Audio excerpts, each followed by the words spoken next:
matters will continue. I call the member for Baulkham Hills. Thank you, Mr Acting Speaker. I begin my address by acknowledging the past and present Aboriginal and Torres Strait Islander men and women who enlisted and served in the auxiliary services for the Australian Defence Forces, and all Australians who have fearlessly dedicated their lives for us in war and in peace.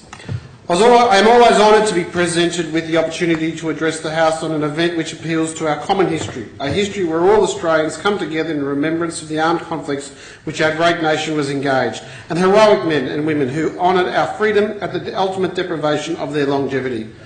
In remembrance of this ultimate sacrifice, I stood with my federal colleague Scott Morrison and the people of Sydney at the Martin Place Cenotaph on Saturday morning, as we remembered the silence which followed the bellowing halt of the guns on the 11th day of the 11th day in the 11th month after more than 4 years of unprecedented carnage and warfare. We paused, we reflected, and with untold thankfulness we remembered the 62,000 Australians who lost their lives in the war to end all wars.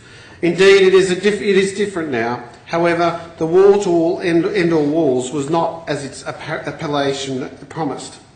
Since the Great War, many men and women of the Australian Defence Force have persisted to persevere and protect our beloved country at a moment's notice, unswervingly and unfalteringly.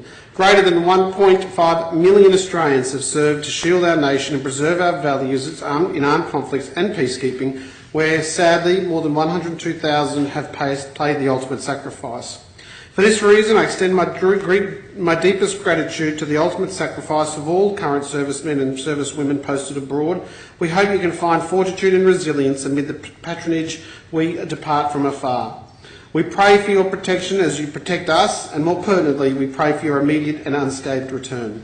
Members of this House, these men and women, these strangers from the past and present, have bestowed upon us a legacy to look beyond our history of disagreements and embrace a future predicated upon the prosperity of our children and the hope that they will never witness the atrocities of conflict and ultimate sacrifice in any lifetime in perpetuity. Mr Acting Speaker, therefore, their legacy has been spread to every one of us. While no numbers can account for their sacrifice, it is the natural right of every born child in Australia and the souvenir of every migrant our country welcomes to see this legacy through.